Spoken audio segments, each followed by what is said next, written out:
Would you believe me if I told you that YouTube is a class system? Yeah, or has a class system. Through almost 450 videos, I've got a lot of observations, and this is a viewer request. So we're gonna talk about that and some ways to sort of skip over the class system. So stick around. Welcome back to the channel, or welcome to the channel if you're new here. Let's get on the road. Now, I said I've done almost 450 videos. That is the truth. If you look, this might be the 450th video. So I sort of know what I'm talking about, and I've made a lot of observations over the last 2.5+ years. But we need to back up a second. This question comes from Bald and Biking, a channel with, as of this recording, about 460 subscribers out of Canada. I am out of the US, specifically the Mid-Atlantic US, okay? That'll come into play later.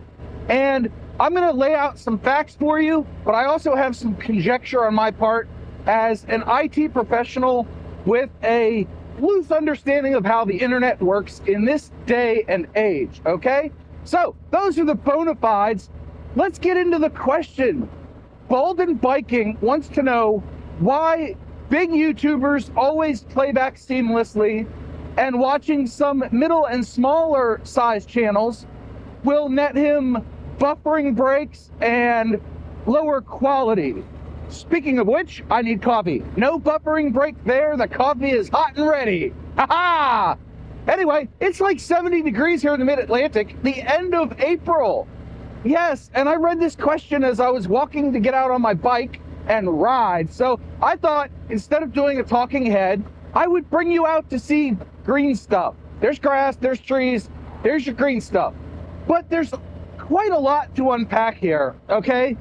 We need to understand how the internet functions, and it is a loosely connected set of computers. And I say loosely connected because there are things like DNS servers and routers and backbone hubs and cross-Atlantic, cross-Pacific lines. There's a lot going on behind the scenes of you clicking a browser and opening up YouTube to watch my videos, okay? There's a lot going on between your computer and my video, or somebody else's video, not that you watch their stuff. Now, you don't have to understand what each of those pieces does to understand this. Google, which owns YouTube, has a ton of data centers, and they are strewn about the world, and they try to build them in cooler climates, I think. They take a lot of cooling, they generate a lot of heat, and they take a lot of electricity. So they're building ones near wind farms and solar panels and stuff like that to lower their carbon footprint. Okay, that's all well and good. But where these data centers are is important, because a video uploaded to YouTube could reside on one or many of these data centers. And if it resides on a data center that is not near where you live, or there are a lot of junction points in the networking between the data center and you, then that's going to lead to what's called latency, which is a delay between when something is sent and when it is received, okay? Are you following with me so far? Antenna test range. How funny is that? There's an antenna test range and we're talking about latency. Antennas can have some severe latency depending on what radio spectrum bands they're using. Anyhow, back on topic. So with this latency leads to things like buffering. Now, what I want you to do is pause the video, right-click on the video, and click on Stats for Nerd, and it will tell you a number of things. One of the things you should be looking for is the number of frames dropped and how big the buffer is, okay? It'll tell you how many seconds of buffering there are. Now, I didn't tell you to unpause the video. Hopefully you unpaused the video. Hey, look, I'm doing this without a script. There's no notes, and I'm staying on the road, right? And I'm going off of what's in the old cashew up here. So bear with me. This is not the world's easiest thing to do. So now you know a little bit behind the scenes of watching a YouTube video.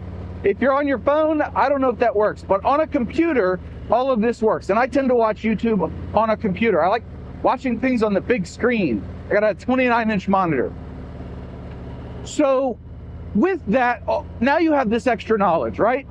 Take that knowledge, And now we can look a little bit deeper. If you click on the gear icon, you will see settings, and one of them is resolution. It might say 1080. You can click on that and it gives you a menu of options from 360, 480, 720, 1080, and on up.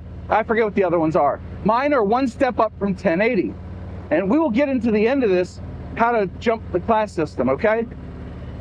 Now, if you see that the gear icon doesn't have a little red HD next to it, click on there and select an HD resolution. If one is not available, the video wasn't uploaded at a high resolution, or it hasn't finished processing. So the first part of Bald and Viking's question can be answered by saying, maybe the video has not finished processing. If it's not finished processing, it'll be available at 360, then 720, and then it'll be available at 1080. But if we go back to the right click and the stats for nerds, you might not see the right codec. So a codec is a way to take video, which is a string of images, but not the entirety of each image or each frame of a video is stored in the video. What you actually see is the difference between one frame and the next. That allows for lower file sizes, which allows for better playback on slower connections. And now I have to stop here. I got to pay attention. I do not want to get run over. Anyway, looks like I got a minute. So with this stream of frames, and it's just the difference, YouTube still runs it through a compression, which basically a codec is an algorithm that determines how the video is compressed. And pardon me, I'm looking left and right, doing my head checks. I'm a motorcyclist first, a YouTuber second. Second? Yeah. 1, 2, 3, go. So now you have a basic understanding of codecs. YouTube uses one of three. It's AVC1, I do believe, and I will correct myself on screen if I'm wrong. Let me be very clear. That is the highest form of compression. It is the lowest quality codec. Ooh, concert hall. Got to do the concert hall.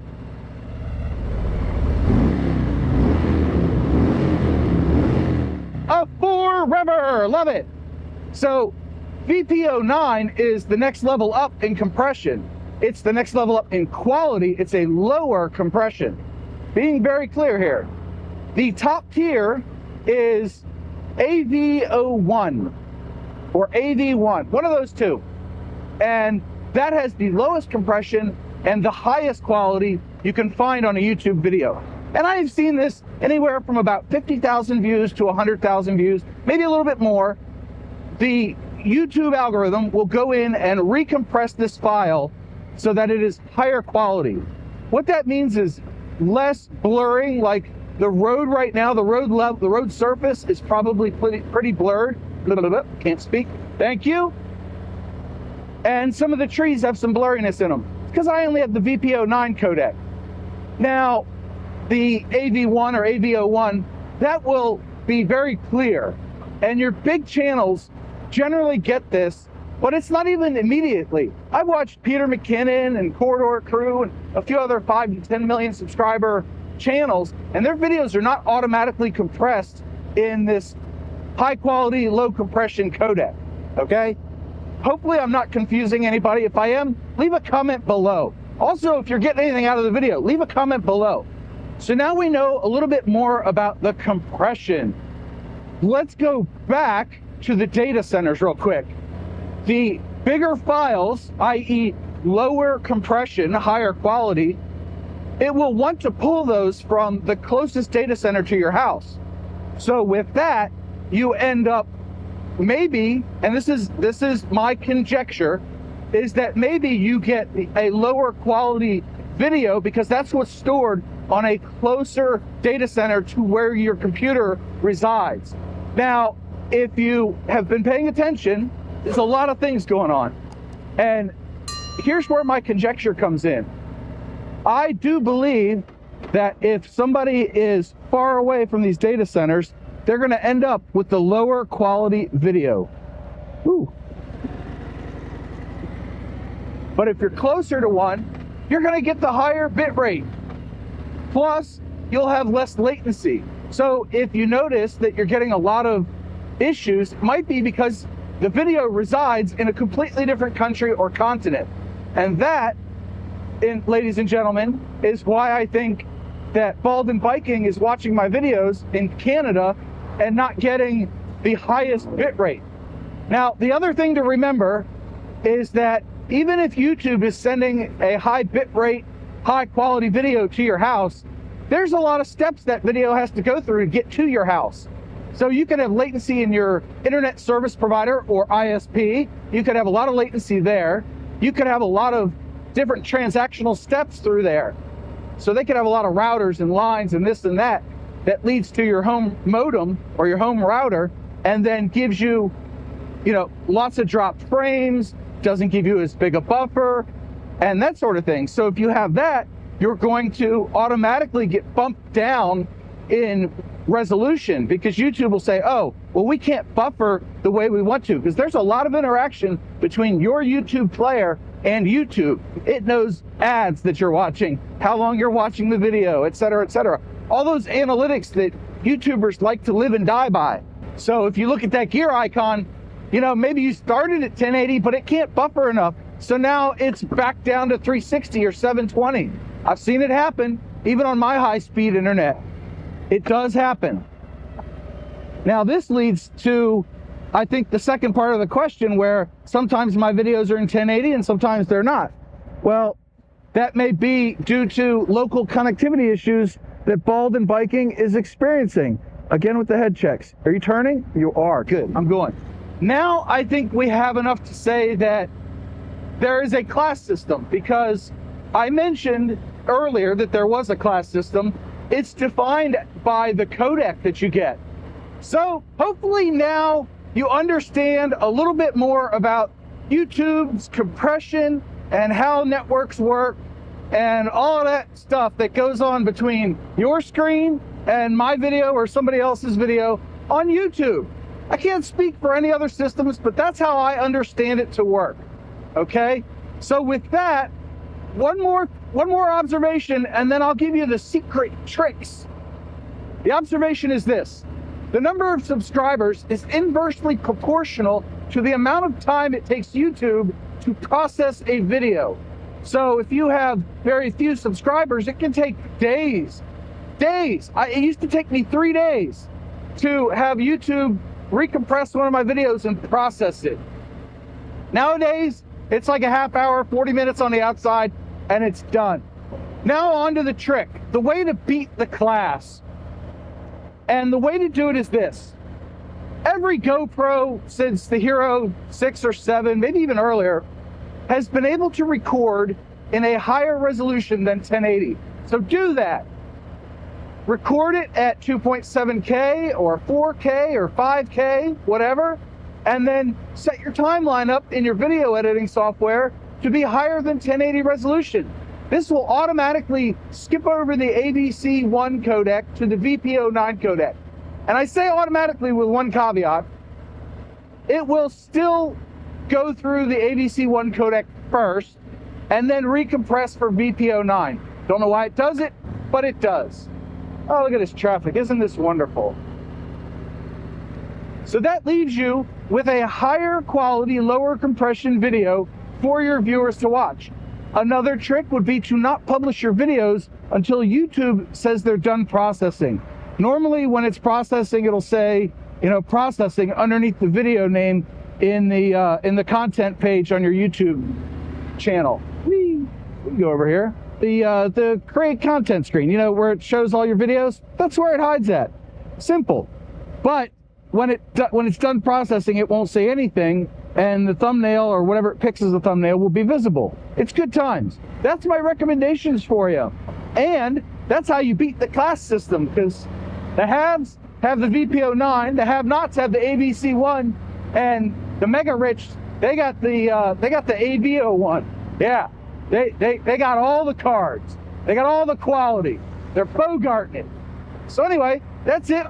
I want to send a very heartfelt thank you to Bald and Biking for bringing up this topic. Thank you very much, sir. I do appreciate it. I'll leave you with the 2 mantras. 1, you have a 100% track record of making it through a bad day. And 2, do something nice for yourself every day. Go set your GoPro to record at 2.7K. Bye. I'm going to go play in this traffic. This is nuts. Woo. See ya.